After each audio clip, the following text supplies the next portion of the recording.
കർത്താവിൻ്റെ അതിപരിശുദ്ധ നാമം ഈ പ്രഭാതത്തിലും മഹത്വപ്പെടുമാറാകട്ടെ. എല്ലാ സഹോദരങ്ങൾക്കും വേഗം വരുന്ന യേശുക്രിസ്തുവിൻ്റെ അനുഗ്രഹീത നാമത്തിൽ ക്രിസ്തീയ വന്ദനത്തെ അറിയിക്കുന്നു. ഒരു ദിവസം കൂടെ അവിടുന്ന് നമുക്ക് ദാനമായി നൽകിയല്ലോ. ദൈവത്തിൻ്റെ വിശ്വസ്തതയും ഓർത്ത നന്ദി നിറഞ്ഞ ഹൃദയത്തോടെ നമുക്ക് ദൈവത്തിന് സ്തോത്രം ചെയ്യാം. യഹോവയെങ്കിലെ സന്തോഷം നമ്മുടെ ബലമായി എല്ലാ ദിവസവും ഇരിക്കട്ടെ. യഹോവയെങ്കിൽ ആനന്ദിക്കാൻ, യഹോവയിൽ സന്തോഷിപ്പാൻ, നീതിമാന്മാരെ യഹോവയിൽ സന്തോഷിപ്പേൻ എന്ന് പറയുന്നു. യഹോവയിൽ ആനന്ദിപ്പേൻ. സ്തുതിക്കുന്നത് നേരുള്ളവർക്ക് ഉചിതമാണ്. അതുകൊണ്ട് ദൈവത്തിൽ ആനന്ദിക്കാൻ, സന്തോഷിപ്പാൻ നമുക്കിടയാവണം. ഓടിച്ചെന്ന് അഭയം പ്രാപിക്കാൻ നമുക്കൊരിടമുണ്ട്. പ്രതിസന്ധി ഘട്ടങ്ങളിൽ, പ്രയാസങ്ങൾ, പ്രതികൂലങ്ങൾ, പരാജയങ്ങൾ ഒക്കെ വരുമ്പോഴും നമുക്ക് ഓടിച്ചെന്ന് അഭയം പ്രാപിക്കാൻ ദൈവം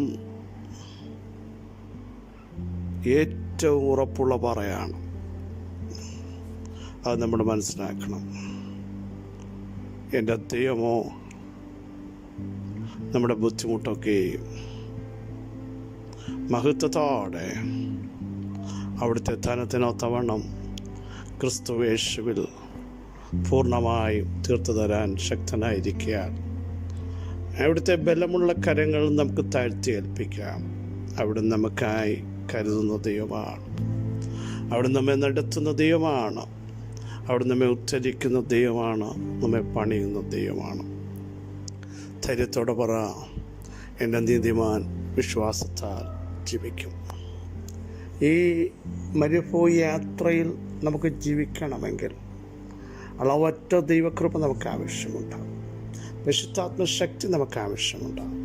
സത്യത്തിൻ്റെ ആത്മാവ് വരുമ്പോഴോ അവൻ നിങ്ങളെ സകല സത്യത്തിനും വഴി നടത്തും. ഇന്ന് പകലും ദൈവമേ, ആത്മശക്തിയാൽ എന്നെ ഒന്ന് നിറയ്ക്കണമേ, വിശുദ്ധാത്മാവെന്നെ ഒന്ന് ഗൈഡ് ചെയ്യണമേ എന്ന് പ്രാർത്ഥിച്ചു തുടങ്ങാൻ തയ്യാറാകുമെങ്കിൽ ദൈവാത്മാവ് നമ്മളെ നയിക്കുന്ന പ്രത്യേക നിമിഷം അത്രേ. ഞാൻ യഹോവയെങ്കിലേക്ക് നോക്കുമെന്ന് പറയാൻ, എൻ്റെ രക്ഷയുടെ ദൈവത്തിനായി കാത്തിരിക്കുമെന്ന് പ്രഖ്യാപനം ചെയ്യാൻ തയ്യാറാകുമെങ്കിൽ നമ്മുടെ ഗമനത്തെയും ആഗമനത്തെയും പ്രാണനെയും പരിപാലിക്കുന്ന ഇസ്രയേലിൻ്റെ പരിപാലകൻ ഇന്നും നമുക്ക് വേണ്ടി പ്രവർത്തിക്കും. കൺകൾ ദൈവത്തിങ്കലേക്ക് ഉയർത്താൻ തയ്യാറാകട്ടെ. പരാജയപ്പെടാൻ, തലകുനിക്കപ്പെടാൻ എൻ്റെ ദൈവം അനുവദിക്കില്ല. നിരവധി വിഷയങ്ങൾ മുൻപിൽ വരുമ്പോഴും സകല പ്രശ്നങ്ങളുടെ ഉത്തരമായ കർത്താവിങ്കിലേക്ക് നമ്മുടെ കണ്ണുകൾ ഉയർത്താൻ തയ്യാറാവണം. പരിധിയും പരിമിതിയുമില്ലാത്ത കർത്താവ് ഇന്ന് പകലിലും എനിക്കും നിങ്ങൾക്കും വേണ്ടി പ്രവർത്തിക്കുമെന്ന് വിശ്വസിക്കുന്നവർ ദൈവത്തിന് സ്തോത്രം ചെയ്യാട്ടെ. ദൈവത്തെ മഹത്വപ്പെടുത്തിക്കാട്ടെ. ഈ ദൈവത്തെ പോലെ വലിയ ദൈവം ആരുള്ളൂ? നമ്മുടെ ദൈവത്താൽ വീര്യം പ്രവർത്തിക്കാൻ അവിടുന്ന് നമ്മുടെ വയലുകളെ മതിച്ചു കളയും. എൻ്റെ ദൈവത്താൽ പടക്കൂട്ടത്തിന് നേരെ പാഞ്ഞുകല്ല, മതിൽ ചാടിക്കടക്കാൻ മുമ്പിൽ വലിയ മതിലാണ്, നിശ്ചലമായി നിൽക്കുന്ന ശക്തികളാണ്. അത് അക്ഷരീയമായി മാറില്ലെങ്കിൽ അതിനെ ചാടിക്കടക്കുന്ന ഒരു അതോറിറ്റി, സ്പിരിച്വൽ അതോറിറ്റി, അഭിഷേകം ഇന്ന് പകൽ നമ്മുടെ അകത്ത് വ്യാപരിക്കണം. എൻ്റെ ദൈവത്താൽ ചാടിക്കടക്കണം. ചാടിക്കടന്നു കഴിഞ്ഞാൽ പിന്നെ മതിൽ നമ്മുടെ പുറകിലാണ്. യോസഫ് ഫലപ്രദമായൊരു മുന്തിരിവള്ളി, പക്ഷെ തടസ്സമായി മതിലുണ്ടായിരുന്നു. പക്ഷേ അവിടെ വചനം എഴുതി വെച്ചിരിക്കുന്നു, യോസഫ് മതിലിൻ്റെ മീതെ പടർന്നു. യോസഫ് വളരാൻ തുടങ്ങി. ആത്മാവിൽ പടരാൻ തുടങ്ങും. മതിൽ നിൻ്റെ താഴെ വരും. ഇന്ന് പകലിലും അങ്ങനെ ഒരു ആത്മീക വളർച്ച, അഭിഷേകത്തിൻ്റെ ശക്തി നമ്മുടെ അകത്ത് വെളിപ്പെടുത്തുവാൻ അവിടുത്തെ മുൻപാകെ ഇന്ന് പകലൊന്ന് സമർപ്പിച്ചുകൊണ്ട് മുൻപോട്ട് പോകാൻ നമുക്ക് തയ്യാറാവാം. 31-ാം സങ്കീർത്തനം അതിൻ്റെ 8-ാമത്തെ വാക്യം നമുക്ക് സുപരിതമാണ്. ശത്രുവിൻ്റെ കയ്യിൽ നീ എന്നെ ഏൽപ്പിച്ചിട്ടില്ല. എൻ്റെ കാലുകളെ നീ വിശാല സ്ഥലത്ത് നിർത്തിയിരിക്കുന്നു. ദാവീദ് പറയുന്ന പ്രാർത്ഥനയാണ്, യഹോവേ, ഞാൻ നിന്നെ ശരണം പ്രാപിക്കുന്നു. ഞാൻ ഒരു നാളും ലജ്ജിച്ചു പോകത്തില്ല. അങ്ങയുടെ ചെവി എങ്കിലേക്ക് ചായ്ച്ച് എന്നെ വിടുവിക്കണമേ. അവിടുന്ന് എനിക്ക് ഉറപ്പുള്ള പാറയായി എൻ്റെ കോട്ടയായി ഇരിക്കണമേ എന്ന് പറഞ്ഞാണിത് തുടങ്ങുന്നത്. എന്നിട്ടാണ് പറയുന്നത്, ദൈവമേ, ശത്രുവിൻ്റെ കയ്യിൽ നീ എന്നെ ഏൽപ്പിച്ചിട്ടില്ല. പ്രിയ സഹോദരങ്ങളെ, പ്രാർത്ഥിക്കുന്നവനെ, ദൈവത്തിനു വേണ്ടി നിൽക്കുന്നവനെ, ദൈവശബ്ദം കേൾക്കുന്നവനെ, വചനപ്രകാരം മൂവ് ചെയ്യുന്നവനെ ശത്രുവിൻ്റെ കയ്യിൽ അല്ലെങ്കിൽ ശത്രുവിൻ്റെ ഇഷ്ടത്തിന് ഏൽപ്പിച്ചു കൊടുക്കുന്ന ഒരു ദൈവത്തെ അല്ല നാം സേവിക്കുന്നത്. എപ്പോഴും ഓർക്കുക, അയ്യോ ഞാൻ തകരുമോ, ഞാൻ ഇല്ലാതാകുമോ എന്ന് ചിന്തിക്കാതെ ഇന്ന് പകൽ വചനത്തിന് വിളിച്ചു പറയാനുള്ളത്, ഹല്ലേലൂയ, എൻ്റെ ദൈവം എന്നെ ശത്രുവിന് വിട്ടുകൊടുക്കുന്ന ദൈവമല്ല. ഹല്ലേലൂയ. കാരണം ഈ ആവർത്തന പുസ്തകം 32-31 അവരുടെ പാറ നമ്മുടെ പാറയെ പോലെയല്ല, അതിന് നമ്മുടെ ശത്രുക്കൾ തന്നെ സാക്ഷികൾ. കേട്ടോ, നമ്മുടെ പാറ ആരാണ്? ശത്രുവിൻ്റെ കയ്യിൽ ഏൽപ്പിക്കുന്ന ഒരു പാറയല്ല, ശത്രു വരുമ്പോൾ നമ്മളെ ഒളിപ്പിക്കുന്ന യുവങ്ങളുടെ പാറയായ കർത്താവിലാണ് നാം ആശ്രയിക്കുന്നത്. ഇന്ന് പകലിലും തിരുവെഴുത്തിന് വ്യക്തമായി നിങ്ങളോട് പറയാനുള്ള സന്ദേശം, നമ്മുടെ ദൈവം ശത്രുവിൻ്റെ ഇഷ്ടത്തിനോ അവൻ്റെ ആഗ്രഹത്തിനോ അതിനനുസരിച്ചോ നമ്മളെ വിട്ടുകൊടുക്കുകയില്ല. മാത്രമല്ല, ശത്രുക്കൾ മുൻപാകെ മേശയൊരുക്കുന്ന ദൈവമാണ്. ഞാൻ വീണ്ടും എഴുന്നേൽക്കും, എൻ്റെ ശത്രു എന്നെ ചൊല്ലി സന്തോഷിപ്പാൻ ഇടയാകരുത് എന്ന് മിഖാ പ്രവചനത്തിൽ വായിക്കുന്നത് പോലെ. സഹോദരങ്ങളെ, നിങ്ങൾ നിരാശപ്പെടരുത്.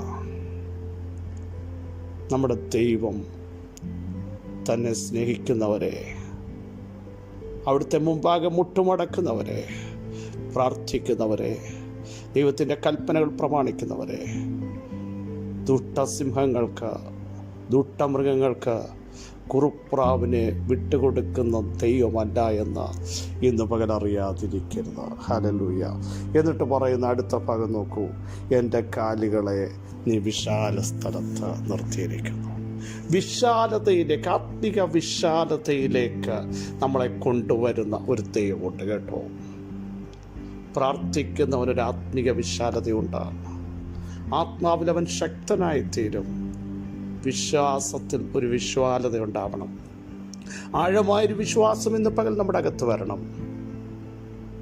നോക്കൂ, ഇളകിപ്പോകുന്ന പ്രതലത്തിൽ നിന്ന്, ഒഴുകിപ്പോകുന്ന സാഹചര്യത്തിൽ നിന്ന്, നശകരമായ കുഴിയിൽ നിന്ന്, കുഴഞ്ഞ ചേറ്റിൽ നിന്ന് നമ്മളെ കൈപിടിച്ച് വിശാല സ്ഥലത്ത് നിർത്തിയ ദൈവത്തിന് ഇന്നു പകൽ നന്ദിയോടെ സ്തോത്രം ചെയ്യാൻ നമുക്കിടയാവണം. ധൈര്യത്തോടെ പറ, എൻ്റെ കാലുകൾ ഇടറിപ്പോകാൻ, വഴുതിപ്പോകാൻ സമ്മതിക്കാത്ത ഒരു ദൈവം. അനേക ശക്തികൾ പുറകിൽ നിന്ന് തള്ളിയെങ്കിലും എന്താ വീഴാതിരുന്നത്?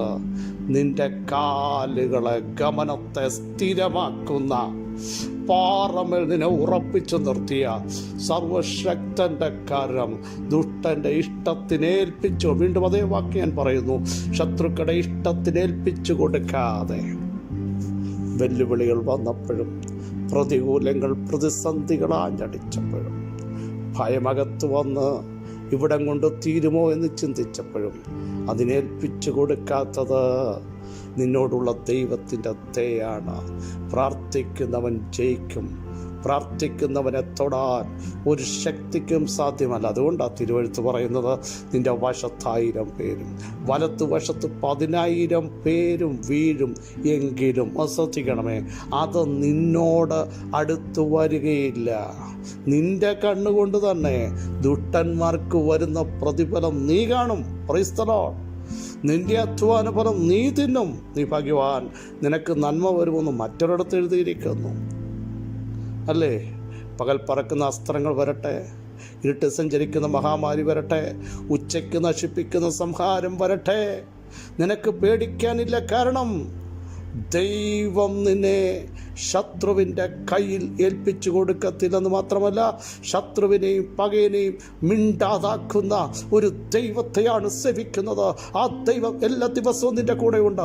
ഇന്ന് പകലിലും പറ, എൻ്റെ ദൈവം ശത്രുക്കളുടെ ഇഷ്ടത്തിന് എന്നെ ഏൽപ്പിക്കുകയില്ല. എൻ്റെ ദൈവം എൻ്റെ തലമുറകളെ ഏൽപ്പിക്കുകയില്ല. എൻ്റെ കുടുംബജീവിതത്തെ ഏൽപ്പിക്കുകയില്ല. എൻ്റെ ദൈവത്തിൻ്റെ ഇഷ്ടം ഞങ്ങളുടെ ജീവിതത്തിൽ നിറവേറും. ദൈവത്തിൻ്റെ ഇഷ്ടമേ നമ്മുടെ ജീവിതത്തിൽ നിറവേർത്തുള്ളൂ. വിശ്വസിക്കുന്ന കർത്താവേ, ഞങ്ങളുടെ ജീവിതത്തിൽ പിശാചിൻ്റെ പദ്ധതികളല്ല നടക്കുന്നത്.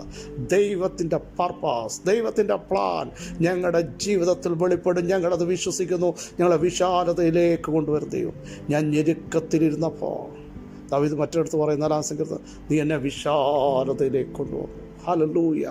ഇന്ന് പകൽ മറ്റൊരു സങ്കീർത്തനത്തിൽ എനിക്ക് വിളിച്ചു പറയാനുള്ള നിയോഗം 66-ാം സങ്കീർത്തനം, തീയിലൂടെ വെള്ളത്തിലൂടെ വലയിലകപ്പെട്ട മുതുകത്ത് ഭാരം വെച്ചു എങ്കിലും സമൃദ്ധിയിലേക്ക് തീ വരുന്നതും വെള്ളം വരുന്നതും പ്രിയരെ നിങ്ങളെ ഇല്ലാതാക്കാനല്ല, അപ്പുറത്താത്മാവിൻ്റെ ഒരു സമൃദ്ധി, ഒരു കരുത്ത്, ഒരാത്മബലം അനേകരെ ഉറപ്പിക്കാൻ തീയുടെ ബലത്തെ കെടുത്തുന്ന ഒരു ദൈവമുണ്ടെന്നും വെള്ളമൊഴുക്കി കളയത്തില്ലെന്നും അതിനെ ജയിക്കാൻ ഒരു ആത്മീയ കൃപ ഞങ്ങളുടെ അകത്ത് വ്യാപരിക്കുന്നു വിളിച്ചു പറയാൻ ഇന്ന് പകൽ അവിടുത്തെ ആത്മാവ് നിങ്ങളെ സഹായിക്കുക. പരിശുദ്ധ ദൈവമേ, സ്വർഗീയ പിതാവേ, ഞങ്ങളെ കേൾപ്പിച്ച ശ്രേഷ്ഠ ആലോചനയ്ക്കായി സ്തോത്രം ചെയ്യുന്നു. ഞങ്ങളുടെ കാലുകളെ വിശാല സ്ഥലത്താക്കുക മാത്രമല്ല, ശത്രുവിൻ്റെ കയ്യിൽ ഞങ്ങളെ ഏൽപ്പിക്കാത്തൊരു ദൈവം, ശത്രുക്കൾ മുൻപാകെ മേശയൊരുക്കുന്ന ദൈവം ഇന്നും പകലിലും ഞങ്ങളോട് കൂടെയുള്ളതിനായി സ്തോത്രം. ഇവിടുത്തെ മക്കളെ അനുഗ്രഹിക്കും. രോഗികൾ സൗഖ്യമാകട്ടെ. ആത്മാവിൻ്റെ വലിയ ഇടപെടിയിൽ യേശുവിൻ്റെ നാമത്തിൽ വരട്ടെ. അത്ഭുതകരമായ വിടുതൽ യേശു ക്രിസ്തുവിൻ്റെ അധികാരമുള്ള നാമത്തിൽ സംഭവിക്കട്ടെ. അടഞ്ഞത് തുറക്കട്ടെ. ആത്മാവിൻ്റെ വലിയ വിടുതൽ, കർത്താവിന്റെ ഗമനത്തെ സ്ഥിരമാക്കുന്ന ദൈവപ്രവൃത്തി യേശുവിൻ്റെ നാമത്തിൽ the name of Jesus വെളിപ്പെട്ട് വന്നിരിക്കുക. സ്തോത്രം. സകല മഹത്വം അങ്ങേക്ക് യേശുവിൻ നാമത്തിൽ തന്നെ. ആമീൻ, ആമീൻ. ക്രിസ്തു വാത്സല്യ സഹോദരങ്ങളെ ധൈര്യത്തോടെ ബലത്തോടെ നിയോഗത്തോടെ മുമ്പോട്ട് പോവുക. കർത്താവ് വചന സഹായട്ടെ. ക്രിസ്തു യേശു നിങ്ങളുടെ സഹോദരൻ പ്രസവിച്ചു.